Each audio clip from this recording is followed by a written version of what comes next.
जिसके नाम की इतनी दहशत, जिसका नाम सुनते ही बड़े बड़े बाहुबली और माफिया खौफ खाते थे। ये आलम था उसका कि उसकी आंखों से आंखें मिलाकर कुछ सेकंड तक कोई बात नहीं कर सकता था। ऐसे बेखौफ अपराधी और माफिया का किस्सा खत्म हुआ।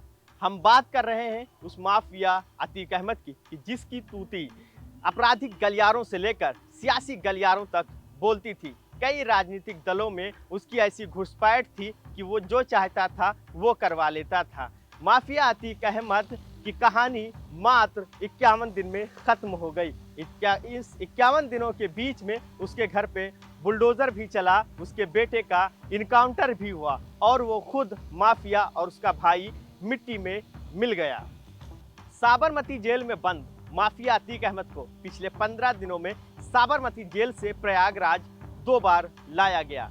इस दौरान उसने 2 बार बयान देते हुए ये कहा कि उसको ये शंका है कि उसे मार दिया जाएगा। अतीक अहमद से जब पत्रकार ने सवाल किया माफियागिरी को लेकर तो उसने कहा माफियागिरी तो पहले ही खत्म हो गई थी, अब उसे रगड़ा जा रहा है। तो ये 2017 से लेकर अब तक माफियागिरी और उसका पूरा जो किला था अपराध का वो ढह चुका था, मगर बारी थी अब उसके बेटे के इनकाउंटर की और उसकी मौत की। ये कहानी उस वक्त लिखी गई कि जब राजू पाल के हत्यारे और उसके खिलाफ गवाह देने वाले उमेश पाल, उसके साथ 2 पुलिसकर्मियों को दिन दहाड़े गोलियों से भून दिया जाता है। उमेश पाल की हत्या के बाद उमेश पाल की पत्नी अतीक अहमद, उसकी पत्नी और उसके बेटे समेत कई लोगों के खिलाफ FIR दर्ज कराती है। पुलिस धरपकड़ शुरू करती है और उसके बाद फिर लगातार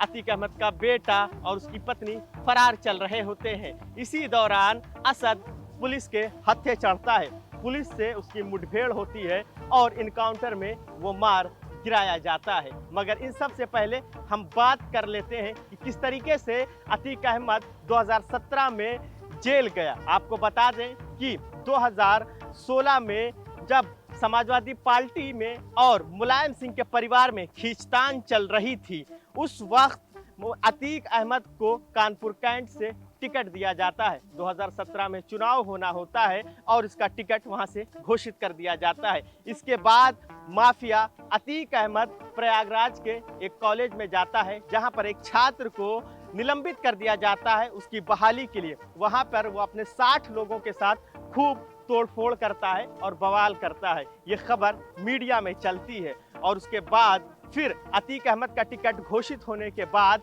वो 320 गाड़ियों का काफिला लेकर कानपुर पहुंचता है। प्रयागराज से कानपुर का ये 320 गाड़ियों का ऐसा काफिला था कि जिसमें 150 फॉर्च्यूनर गाड़ियां, 100 सफारी और इसके अलावा अन्य कई गाड़ियां, खुद जिस पर अतीक सवार था उस गाड़ी को दुल्हन की तरह सजाया जाता है।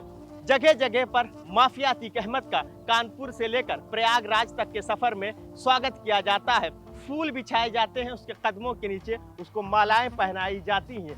ये वो दौर था जब माफिया अतीक अहमद अपने उरूज पर था।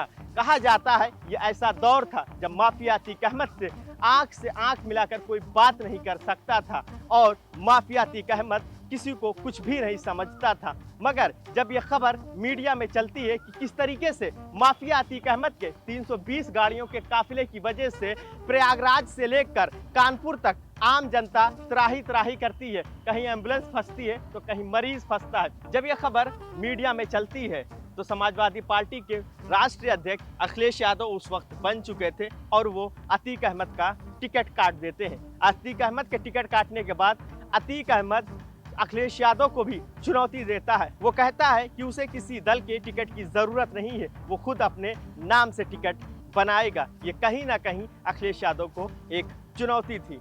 इसके बाद फिर लगातार माफिया अतीक अहमद अपने हरकतों से पीछे नहीं आता है और वो लोगों को मारना, धमकाना और उनकी संपत्तियों पर कब्जा करना जारी रखता है। लोगों की संपत्तियों पर अतीक ने कब्जा करना शुरू कर दिया था। एक बहुत ही मशहूर किस्सा है कि साल 2018 में अतीक अहमद ने मोहित जायसवाल की 45 करोड़ की संपत्ति अपने नाम लिखवा ली थी। मामला ये है कि लखनऊ के रहने वाले व्यापारी मोहित जायसवाल को लखनऊ से किडनैप किया जाता है। माफिया अतीक के गुर्गे उसको किडनैप करके देवरिया जेल ले जाते हैं। देवरिया जेल में उसको पीटा जाता है, उसको मारा जाता है, धमकाया जाता है और उससे सादे कागज पर दस्तखत करवाकर उसकी 45 करोड़ की संपत्ति हड़प लेता है माफिया अतीक और उसके गुर्गे। जो उसकी पिटाई का वीडियो होता है वो सोशल मीडिया पर वायरल कर दिया जाता है, वो इसलिए ताकि लोगों में अतीक की दहशत बनी रहे।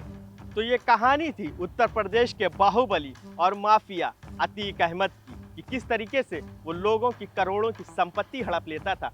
जिस तरीके से चाहता था उस तरीके से वो चुनाव में जीत हासिल करता था और जिस दल से चाहता था वहां से चुनाव लड़ता था। मगर इसकी कहानी का अंत होता है और कहा जाता है इस कहानी का जो अंत लिखा गया वो कहीं ना कहीं वो इस तरीके से था कि जब सदन में सीएम योगी आदित्यनाथ से समाजवादी पार्टी के राष्ट्रीय अध्यक्ष अखिलेश यादव उत्तर प्रदेश में माफियाओं को लेकर सवाल करते हैं तो वो साफ कहते हैं कि उत्तर प्रदेश में माफियाओं को मिट्टी में मिला दिया जाएगा और कुछ ऐसा ही हो रहा है। कहानी थी बाहुबली और माफिया अतीक अहमद की कि वो किस तरीके से अपराध को अंजाम देता था बेखौफ होकर। मगर उस बाहुबली का भी आखिरी वक्त आया और पहले उसके बेटे का असद का इनकाउंटर होता है और उसके बाद माफिया अतीक अहमद की कल हत्या कर दी जाती है, साथ में उसका भाई भी मारा जाता है। वो अतीक अहमद कि जिससे कभी नजरें मिलाकर कोई बात नहीं कर सकता था, आज उसको प्रयागराज में जो है दफन कर दिया जाएगा। तो इस बाहुबली का माफिया का किस्सा तमाम हुआ।